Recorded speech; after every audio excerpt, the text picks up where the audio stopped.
marketing workshop part 2. And I know I got that coffee real quick, guys. I got it real quick from Donna Delight. Feel free to ask any questions, guys. And of course, it could be financial questions or anything that you are facing struggles with. I did get my cranberry muffin, and yes, guys, when you subscribe, you get to see those workshops. And I'm just trying to open that cranberry muffin. Ooh, man, this is so good. So, guys, what exactly are we doing, and why you should ask questions? Reason is simple. You get answers. This way, you don't have to spend the same amount of time doing something that doesn't make any sense. So, um, asking those questions will help you save money because time is money. Speaking of which, guys, I did get an offer for like $120 an hour. What do you guys think? Should I take it? It's teaching somebody locally, like on a one-on-one level, but in a nearby town. And I'm contemplating whether I should teach in computer science. So I don't know if I should because I'm kind of doing multiple things, but obviously if it's $120, I'll make time. So I don't know, guys. Do you have any opportunities like that? If you don't, you could talk to me. So this way I could show you how to create opportunities like that. But it depends, and depends on you and on your overall skill sets. So I get a lot of folks come up to me and be like, yo, Rome, I want to land a job, or I want to do a side hustle. I have different types of people reaching out to me. And we help both. Hello. So Serenity, thank you for joining and allocating a little bit of your time. You probably have seen me already on Threads and seen some of those threads a bit crazy, but if you thought my Threads was crazy, you haven't seen this live yet, or any other lives on this social channel on YouTube. But yeah, definitely feel free to ask any kind of questions, guys. We connect across socials, including Threads, and we have folks who see some of our threads, my talent agency's threads, and reach out because they have a question of some sort and need help. And we always tell, look, if I try to explain everything what's in my mind on thread, the thread is going to be like 1,000 threads long. So I always tell people, just jump in, ask any question. And of course, if it's something super private or anything like this, then obviously we could have more private sessions, that kind of stuff. We have a specialized coaching program too for more private sessions, that kind of stuff. But my goal, guys, for you is not to really teach you anything, but rather help you make money simultaneously while being part of the group, like a coordinated cohort. So there is such thing, guys, believe it or not, there is such thing as coordinated cohorts of people who make money together. Meaning it's not like a guide, it's not like a course that you go through. Instead, it's a group. It's a group of people you get in and you literally make money with. I know some of you be like, yo, I want in. I'm like, I got you, sis, I got you, bro. But some of you be like, yo, I know, Rome, but I don't know anything about that. I had some other question. If you have another question, feel free to ask. But if not, I'll just continue describing the tea. There's such a stupid question. There's no such thing as a stupid question, guys. Every question is a great question. I was gonna ask you if you could lend me something, but if not, I really understand. I'm just desperate. I'm sorted to ask such stupid thing, guys. There's no such thing as stupid thing. And the cool part about it, guys, look, what we do, we make it possible for you guys to make money. Now, the best way to do that, guys, is if you ask people for money, obviously they won't give it to you. They'll be like, yo, what's in it for me? But if you learn from my talent agency, I'll show you exactly how to get that money out of people, but in a way where you're exchanging a service, where you're technically making money out of air. It's a really interesting skill. It's not too hard for you to conquer, and it's not scamming people or anything like this. It's a real skill, and it has to do with selling products, different types of products, programs and services, business products. And hello, I know I'm the only one here. Lime, Arias. No, no, no, not today. You're not the only one. We got like two people in here, you and another person who is asking questions and want to learn how to, how to get some money and looking for some money. And this is what this workshop is all about. And this, you ask me a question and I gear the conversation towards that question. So guys, right now I'm answering a question like, how do you get that money if nobody's lending it? What is the skill that you got to learn to pull that off? Guys, all you need is just few hybrid skills. Guys, literally when I was 14 years old, I was already making $100 an hour at the age of 14. Just knowing one skill where I barely even spoke any English, guys. This is just a testament for how stupid and silly this whole system is, guys, if you know how to play the game. But a lot of people gatekeep this. They don't tell you. They be like, yo, how do you do that? Man, and like, what did you do at the age of 14 to make $100 an hour? Guys, look, the days when I used to play those games when I was 14 are different from now, but still the same concept applies. Those skills never go away. Even if you forget them for like the next 40 years after you unlock them, or 30 years or 20 years, they come back to you. They become reincarnated in a new journey. And one way I was doing that money is back in the days when I was 14, guys, I was a paper boy delivering newspapers. And that's right, I know some of you be like, what is a newspaper? But yes, believe it or not, there's such a thing called newspaper. And it used to be a big deal. And I was 14 years old, came to America, barely spoke any English, although I did speak one word, and that was mesa, but it wasn't even English. It was in Spanish. It was table. I only knew one word, table. And at the age of 14, not knowing how to speak English, I arrived to America. Boy, oh boy, I remember being in that airplane, flying to America from Russia, not having any. For the first time, I had a chance to drink Coca-Cola. Boy, oh boy, boy, oh boy. When I discovered how it tastes, I was calling the waitress all the time to bring me a cup of Coke all the time while I was flying in on my way to America. And throughout the entire 8-hour flight, I kept pressing that button to get me more and more of that Coke. So guys, here's me flying in from America, arriving to America, and being placed right away into English second language class. And I'm like, I bet. And everybody speaks Spanish there. Nobody really speaking English. I mean, people supposed to be learning English, but everybody speaks Spanish. So I was like, man, that's kind of nuts. I'm not learning any English. So I just kind of was forced to learn Spanish instead. And that's how my journey began. Sí, yo hablo español poquito.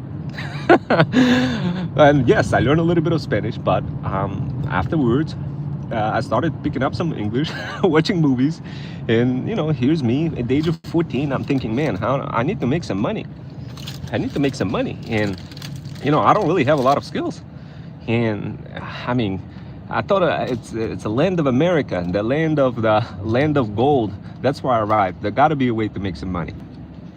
So what I do is I sign up for a newspaper, local Stamford. It's called Stamford Advocate newspaper, and I sign up. How? Well, my cousin, he was delivering newspapers at the age of 12 years old. And I'm like, man, that would be lit if I could go ahead and also sell newspapers. And so I talked to my cousin. I was like, look, I kind of want to do that. And of course, he speaks Russian. I spoke to him in Russian, not in English.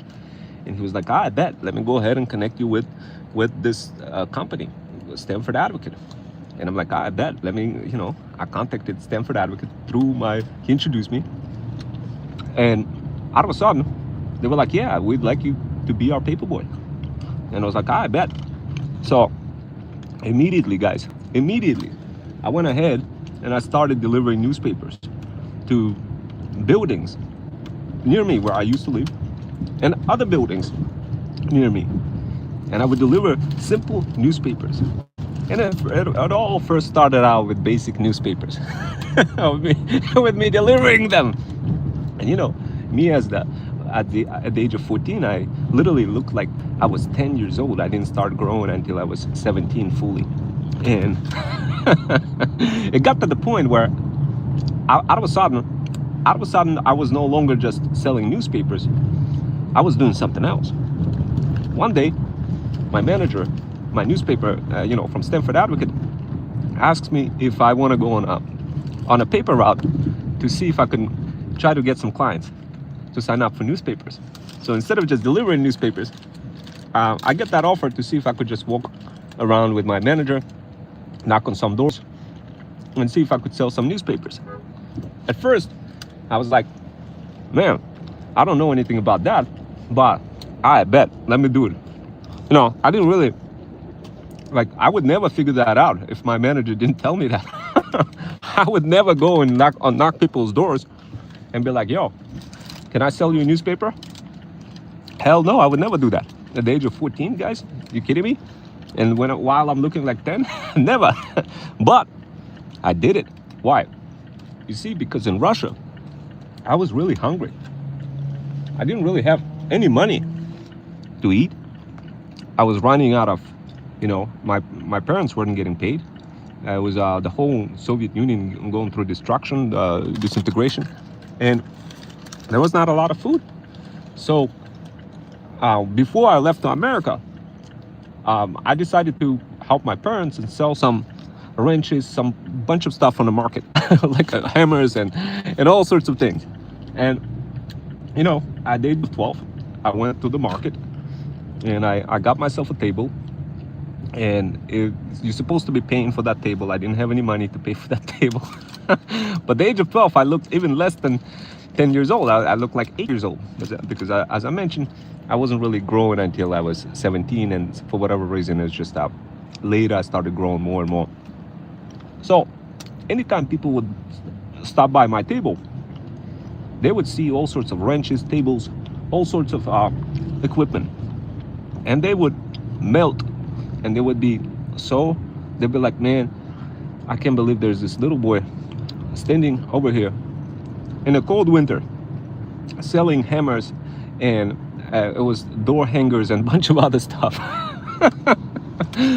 And to me, I was like, man, that kind of exciting. To me, I was like, man, that's kind of lit. I want to be standing in front of you. But then, all of a sudden, as I would stand in front of in that market in front of the table selling all of those hinges and all sorts of things, because we got to get the money, we got to get out to the United States, we got to get out of Russia, we have to go to the United States.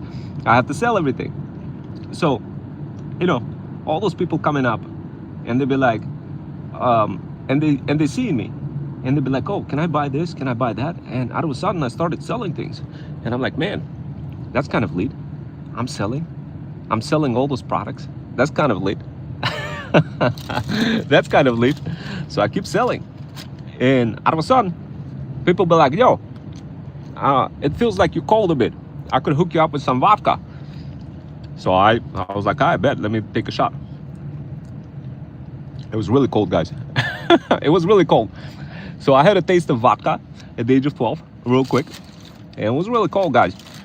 And when I took that shot, I almost passed out. And I was like, man, you know what? I think I could spend a little longer selling some of those hammers and nails and all that, all the things that I was trying to sell before I would come to America.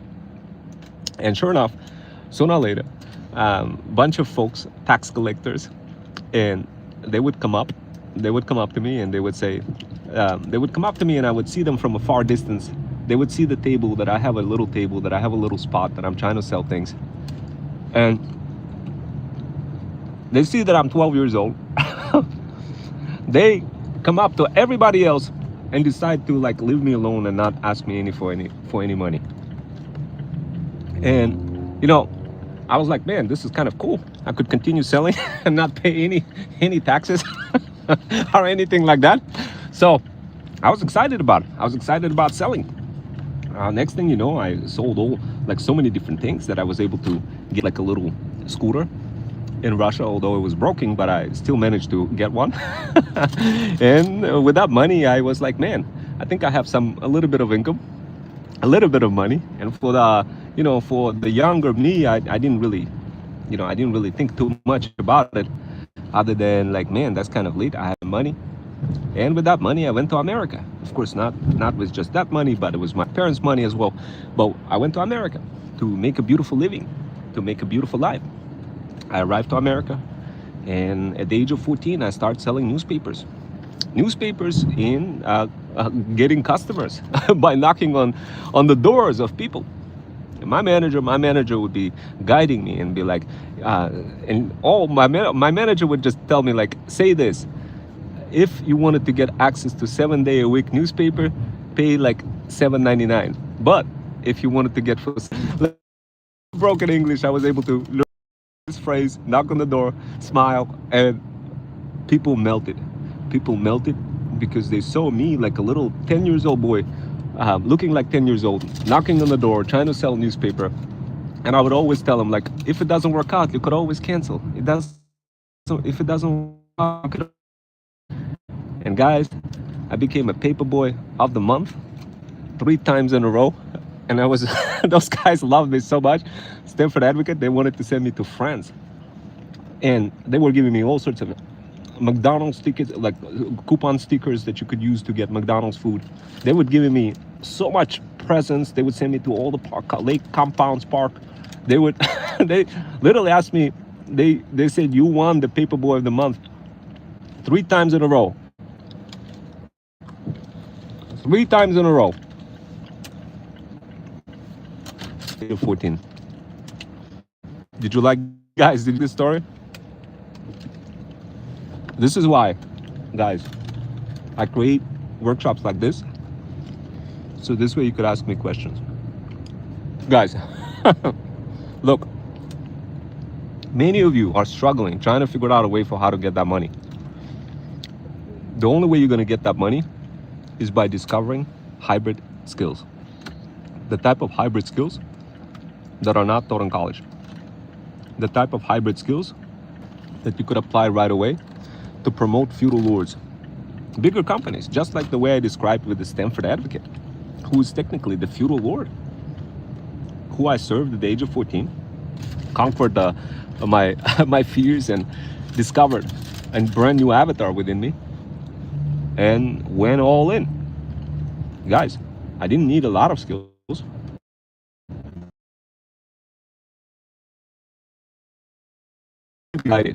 If you wanted to earn extra income, if you wanted to get a little bit of help, if you want to figure out how to serve those feudal lords in the modern day that we live in today, then DM the word PATH on my Insta.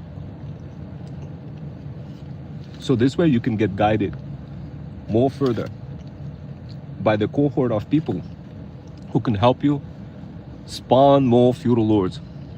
So this way you could earn that income, reselling products, digital products, physical services, businesses, brick and mortar businesses, you name it.